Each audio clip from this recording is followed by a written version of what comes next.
All right, good morning, people of YouTube. So this time we're back with another super fun deck profile. This time we have Leomon with an All-Force top end for the EX4 format. So what this deck does is it has a lot of really neat combos. You're swinging with a lot of Digimon on the bottom end, and then you can build it like a big All-Force X to bounce your opponent's entire board, get some unsuspends, and then even go into a Jesmon GX if you need a really big blocker or if you need a lot of security checks in the moment. This is a deck that's very versatile and has a lot of tools at its disposal and can really catch your opponents off guard. But something really cool that we got in EX4 for this deck is the new option card called Heaven's Judgment. So that will be displayed on the thumbnail, but it is a 7-cost yellow option that you can use if you have a green Digimon or Tamer in play as well. And what it does is it gives something minus 6,000, and then for every color of Digimon you have in play, it gives something minus 6,000 again. So you can give something minus 18,000, you can give 3 different things minus 6,000. It's a very versatile option for this deck and gives this deck some much needed removal against some problem cards that would have given this deck some issues. And it's really, really nice. You have a lot of good ways to win the game with this deck now, and we will go into the card by card. So if you like this kind of content, make sure you guys like and subscribe. Without further ado, we'll start with the Digitama. We got 4 copies of Wanya. Draw a card if you have Blue Tamer in play. Absolutely fantastic. It's the best egg you could be playing in this deck. For the rookies, we got 4 copies of the Veemon that All-Force typically plays, the one from BT11. The Inheritable is really nice to gain memory, and it searches your top end. It searches your Tamers. This is a really, really good card to have in your opening, or just at any point throughout the game. Next, this is going to be a bit of a controversial pick already. We have 4 copies of the Jamming Veemon. So this card fell out of popularity some time ago, actually. But what this card allows this deck to do is it allows it to put on early aggression, or even aggression into the mid game.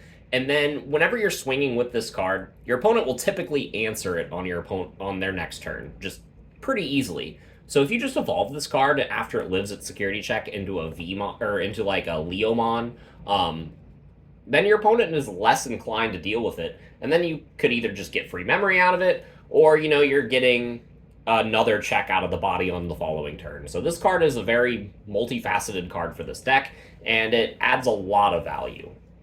Next, we do have 1 copy of the Veemon from the starter deck.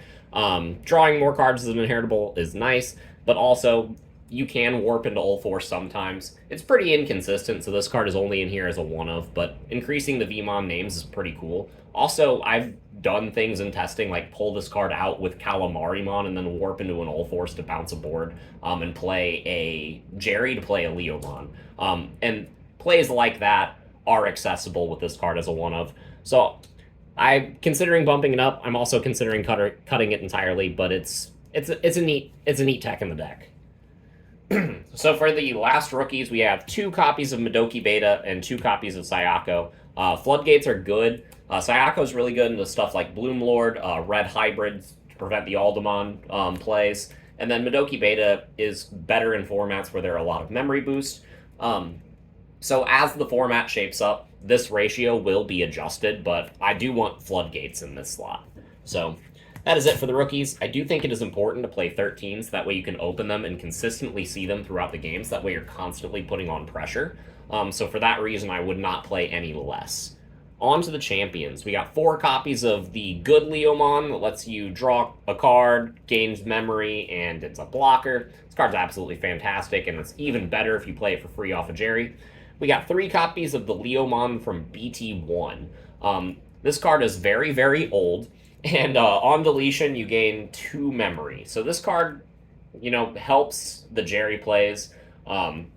You usually want to be dropping Jerrys for free, and when you're doing that, you're only gaining tremendous value if you have a Leomon in your hand.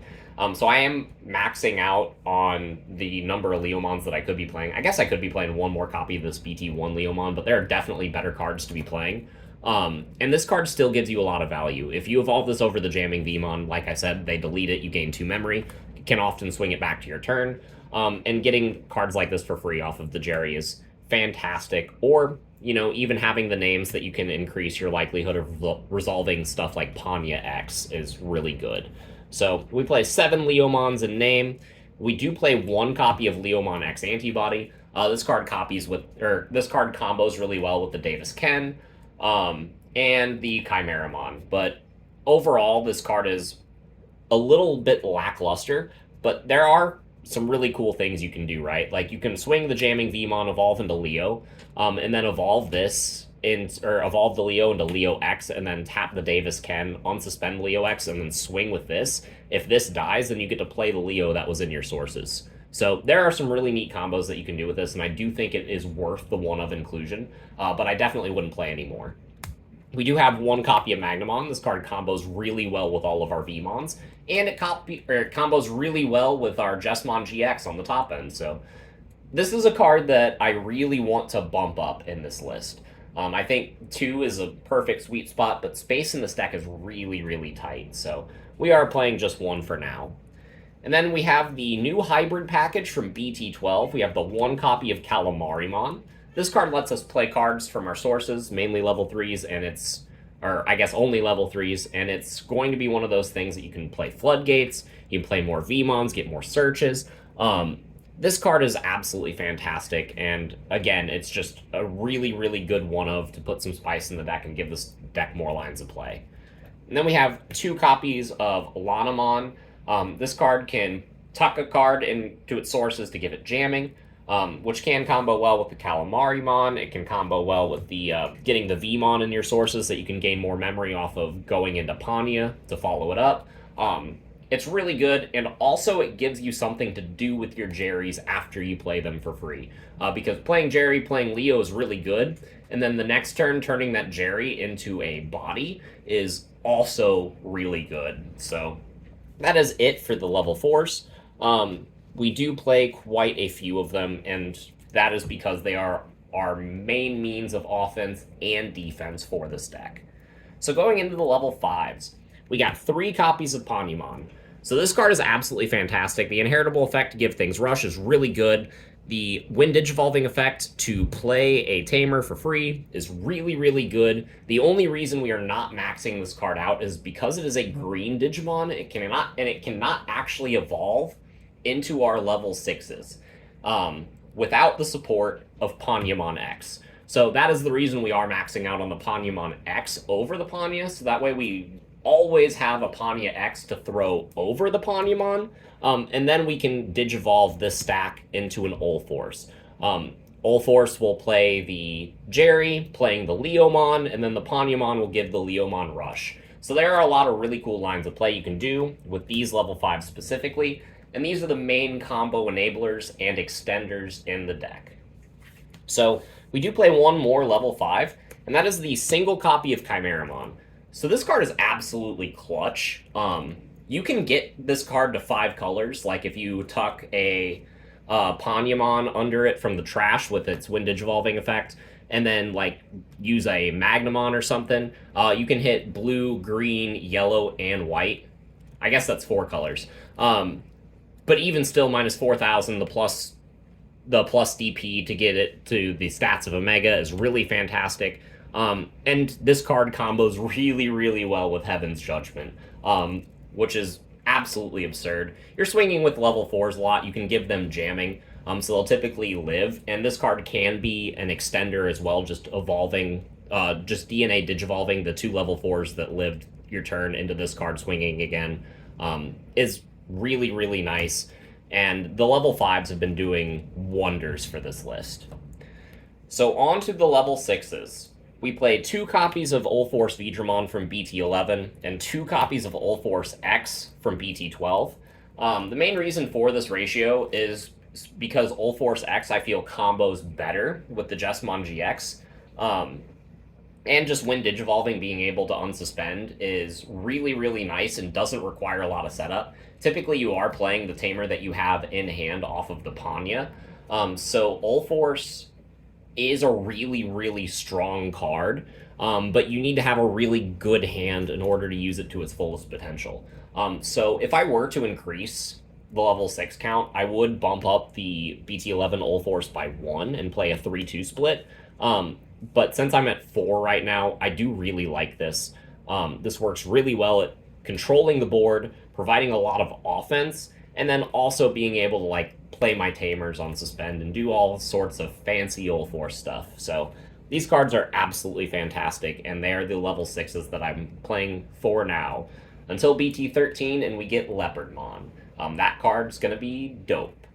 But for the level 7s, I've hinted at it a lot, we're playing the 2 copies of Jessamon GX.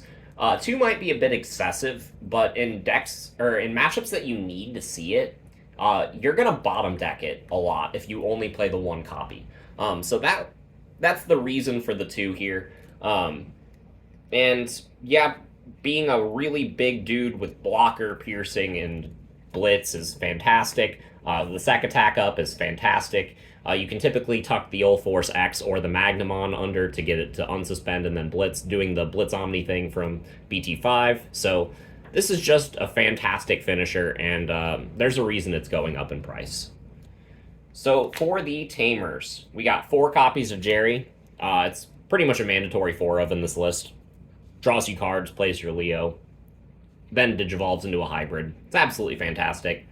We got 3 copies of Davis. This card is often a double hit in this list, and it's a memory tamer, and I can evolve it into a hybrid, so there's no reason not to play 3 copies of this card in this deck specifically.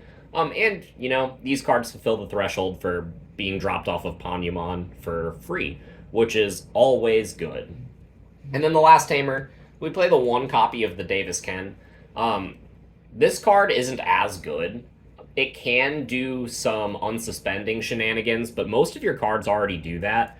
The reason I haven't replaced this for the Sora Mat is because it's a green tamer as well, so it can trigger the Heaven's Judgment, which is necessary in some instances. Plus, you know, being able to unsuspend, do some of that stuff whenever you don't have the proper setup. This card can kind of function as a stand-in for one of your combo pieces in certain times, and that's really, really nice. So I do like it as a one-of. These are the 8 tamers that we are playing. It might seem a little low, but you really only want to be playing these off of your Panya and your Ol' for free, so that way you can extend your board and gain your value. And if you're forced to hard play tamers in a format like this, you're losing a lot of tempo, which is why this deck gains a lot of value off of being able to play these for free. But that's also why I feel like 8 is kind of a perfect number, like in that 8 or 9 range, because you're always going to have one to play by the time you're getting to level 5 or 6, but you aren't going to be crowding your hand with them, so that way they're all you see, giving you dead hands and making it so that certain matchups become unplayable. In testing, this ratio has worked really well for me. So for the options, we got 2 copies of Heaven's Judgment for right now. Whenever this video goes live, everybody will be opening their boxes. And this card is a common in the next set, for some reason. So getting this card will not be hard, and everybody stock up now, because this is a card that you are going to want to keep for multiple formats, because it is just that good. And then the last option in the deck, we have the single copy of Hidden Potential Discovered, because for some reason this card is not yet banned. So you can do a lot of really dumb plays because all of your level 5s are green. So you can suspend the level 5, go into an Ol' for free, play the Jerry, unsuspend the Ol' It gets really dumb, especially since all of your level 6s unsuspend themselves. Going into a Ol' or Ol' X for absolutely 0 memory and then getting extra swings and more value off of that is insane. So yeah, that's about all I have to say about the combos and the card choices in this list. If you guys have any more specific questions, feel free to drop them in the comments. And yeah, we will see you guys in the next video. Bye, everyone.